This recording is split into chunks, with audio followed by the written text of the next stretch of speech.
We're following breaking news on WUSA 9 News at 5 o'clock. Kilmar Abrego Garcia, the man wrongly deported from Prince George's County, is back in the United States. Thank you for joining us on WUSA 9 and streaming on WUSA 9 Plus. I'm Leslie Foster. And I'm Larry Miller. It is the big story of the day. In just the last hour, we learned that Abrego Garcia is back in the United States in Nashville to face new federal charges.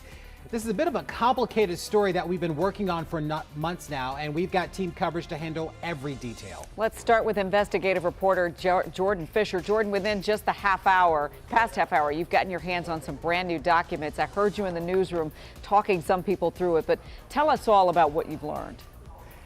Yeah, that's right, Leslie. The government is really moving quickly on this one. They filed what's called a motion for pretrial detention. That's in addition to the indictment that was just unsealed. And what this is their best case for a federal judge in Tennessee as to why they think Kilmar Abrego Garcia should be held without bond while he awaits trial. Now, normally this comes after the initial appearance. And so the fact that they filed this already shows that they, I think, one, recognize the immense public interest in this case, and two, that they want to make their case as quickly as possible. Now, what we see in the indictment and what we see in the pretrial detention memo, and I should say this isn't wildly unusual, is a little different. In the indictment, it's very focused on this traffic stop in Tennessee in which there were 8 other men found in Abrego Garcia's car. Police, law enforcement looked at that, decided that it was cause for no charges. Now he's charged with human smuggling. The detention memo sounds and reads a lot more like what we heard from Attorney General Pam Bondi today when she spoke. Here's what she said. They found this was his full-time job, not a contractor. He was a smuggler of humans and children and women.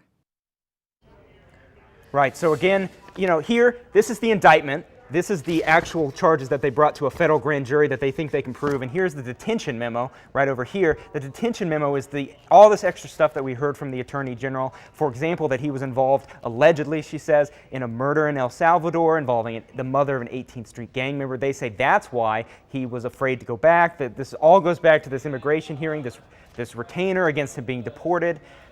There's also accusations in here that don't appear anywhere in the indictment about soliciting child pornography, abusing women.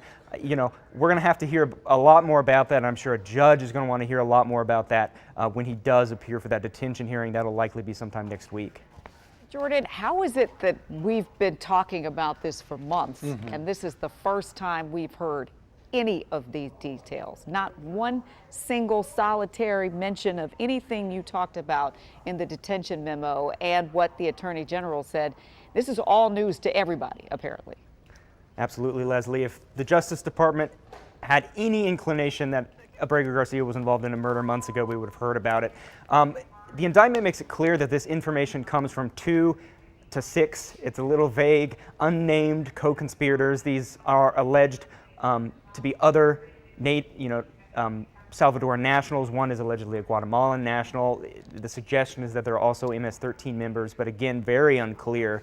All stuff for defense attorneys to eventually dig into and unpack. But what it looks like is that as this, and I'm sure this is what his defense attorneys will say, is that as this situation has unfolded and as this litigation has progressed, they have gone back and looked at that traffic stop in 2022 in Tennessee. They have talked to people involved. They have talked to other people connected to Abrego Garcia, and they have looked for additional, as they say, newly discovered facts that they didn't have before when his deportation happened earlier this year.